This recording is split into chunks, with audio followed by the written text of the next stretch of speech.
Hey guys, so I just had an interesting experience driving home tonight, um, and I couldn't see this raccoon. Started, it went up from the side of the road running towards the car. There was literally nothing I could do. I couldn't react in time, and it just, went right under my tire and died. And I turned around the car, I parked, took a look at it, and got a stick and moved it to the side of the road. And I was just thinking, like, why did this happen?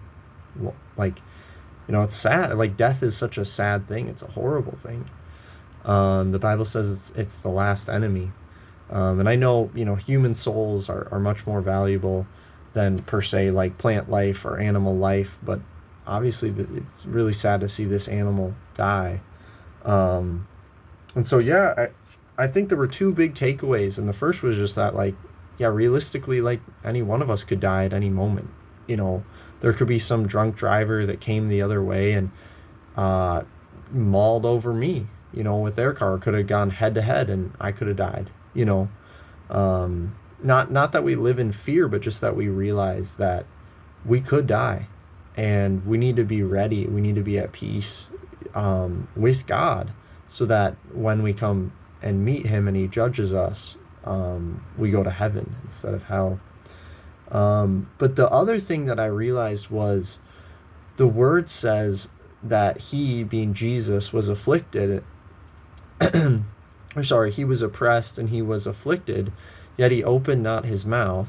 He was, sorry, He is brought as a lamb to the slaughter, and as a sheep before the shears is dumb, so He opened not His mouth. So just that picture of a lamb to the slaughter, and a sheep before her shears is dumb, so He opened not His mouth.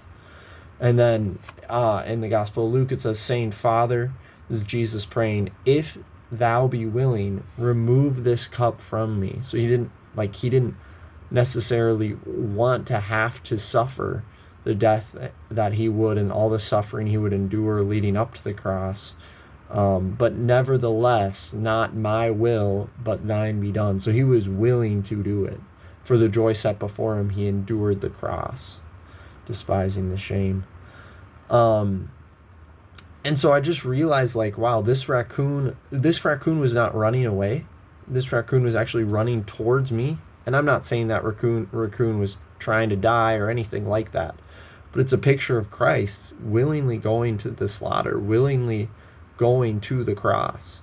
And it's a picture of that Christ didn't like try to run away and they caught him and crucified him. Like, no, he laid down his life. Nobody could take his life from him. He laid it down for you. He laid it down for me. He went to the cross. Like, he decided to die for you, just like that raccoon was moving towards my car and was utterly annihilated. Christ took the wrath of God upon the cross for you. The Bible says, but God commendeth His love towards us, in that while we were yet sinners, Christ died for us. And I just think that's so powerful when you realize who Christ died for. We weren't good. We're the ungodly, the unrighteous, the unthankful, the ungrateful, the wicked, the vile, the haters of God.